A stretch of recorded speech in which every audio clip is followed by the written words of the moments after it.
ओम शांति। मुरली की तारीख है 5/5/2026। बाबा मुरली का सार बता रहे, मीठे बच्चे, सुख शांति का वरदान एक बाबा से ही मिलता है, कोई देहधारी से नहीं। बाबा आए हैं तुम्हें मुक्ति, जीवन मुक्ति की राह दिखाने।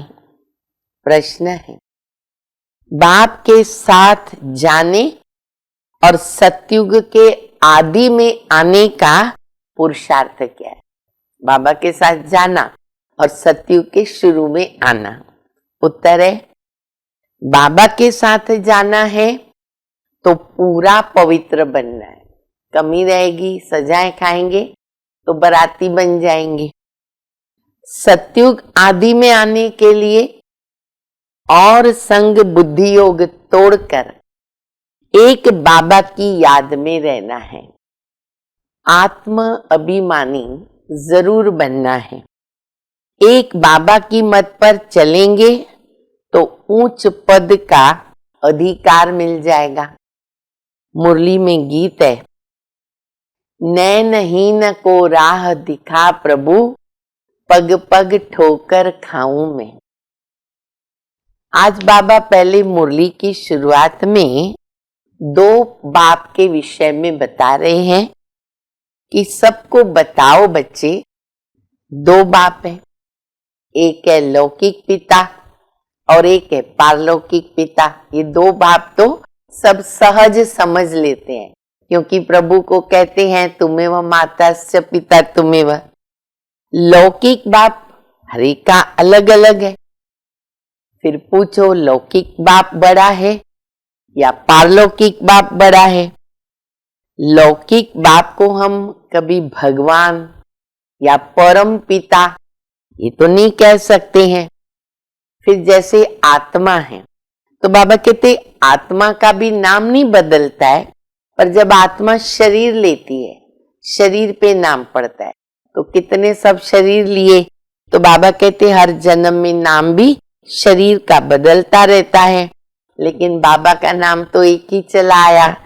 बाबा का एक नाम शिव ही है मुख्य रूप से।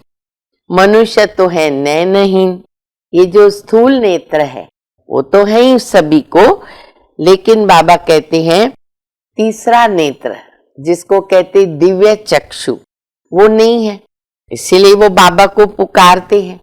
तो सर्व का सदगति दाता पतित पावन सतगुरु एक बाबा है। फिर बाबा कहते, बाबा बच्चों को याद दिलाते, बच्चे भारत स्वर्ग था, लक्ष्मी नारायण का राज्य था। स्वर्ग याद करा रहे बाबा। सोने हीरे जवाहरों के महल थे। और देखो बच्चे, अभी रावण का राज्य है तो सब दुखी है, क्योंकि रावण है दुश्मन। तो बाबा कहते दुश्मन होने के कारण रावण को हर वर्ष प्रतिवर्ष जलाते रहते हैं। तो बाबा कहते हैं कि बच्चे अंत में फिर जब 84 जन्म ले लेते हैं, अंत में ब्रह्मा बाबा उनके भी अंतिम जन्म में और अंतिम समय में मैं इनमें प्रवेश करता हूँ और तुम बच्चों को गीता ज्ञान सुनाता हूँ। वो जो गीता हमने भक्ति मार्ग में सुनी उनसे तो उतरती कला हो गई, रंग बन गए। और बाबा जो गीता सुनाते हैं तो गीता में क्या है कि मैं तुमको राजाओं का राजा बनाऊंगा। तो बाबा कहते ये जो मैं तुमको सच्ची गीता सुना रहा हूं ना, इनसे तुम राजाओं के राजा बनते हो। और फिर जो सिंगल राजे हैं, द्वापर युग के बाद सिंगल ताज वाले राजे हैं, वो राजे लोग जब भी अपवित्र हो जाते तो वो भी इन पवित्र आत्माएं अर्थात जो देवी देवताएं हैं उनके चरणों में जाकर के पढ़ते हैं और उनकी महिमा करते हैं। आप सर्वगुण संपन्न हो, सर्व संपूर्ण निर्विकारी हो, और खुद के लिए कहते हैं हम नीच हैं, पापी हैं, आप ही तरस परोई, हमारे ऊपर आप रहम करो। फिर बाबा दूसरी बात बता रहे हैं कि जैसे लोग दुनिया में कहते कि परमात्मा सर्वव्यापी है, फलाना अवतार लेते, फलाना अवतार लेते, फिर बाबा ने एक नाम लिया परशुराम अवतार। तो परशुराम बाबा कहते उसका तो बताए ना, मारता है कुल्हाड़ी से। तो बाबा कहते हैं कि परशुराम बनकर के भगवान किसको मारेगा क्या? तो क्या क्या बातें भक्ति मार्ग में कही है। इसलिए बाबा कहते बच्चे अब इन सब को भूलो, अभी क्या करो, बच्चे अपने को आत्मा समझ, बाबा को याद करो, तब तुम्हारे विकर्म विनाश होंगे। और संग बुद्धि योग तोड़ एक बाबा से जोड़ो। भले गृहस्थ व्यवहार में रहो, लेकिन अपने को आत्मा निश्चय करो। अगर मेरी मत पर नहीं चलोगे तो उच्च पद नहीं मिल सकेगा। इस समय भारत जो है श्रापित है, रावण ने श्रापित कर दिया ना। तो बाबा कहते हैं अब इस रावण के ऊपर तुम बच्चों को जीत पानी है। इसलिए कहावत है, दे दान तो छूटे ग्रहण। तो बाबा कहते बच्चे ये दान करो, रावण का जो ग्रहण लगा है। सबसे पहला दान बाबा को कौन सा चाहिए? बाबा कहते संकल्प करो कि विकार में नहीं जाएंगे। ये सबसे पहला दान बाबा को चाहिए। फिर आगे आगे पवित्र बनो और बच्चे मुझे याद करो। अभी हम सुनेंगे धारणा के लिए मुख्य सार। बाप जो नॉलेज देते हैं उसे पूरा अटेंशन देकर पढ़ना है। ज्ञान के तीसरे नेत्र से अपने 84 जन्मों को जानकर अंतिम जन्म में पावन बनना है। दूसरा, रावण के श्राप से बचने के लिए एक बाबा की याद में रहना है।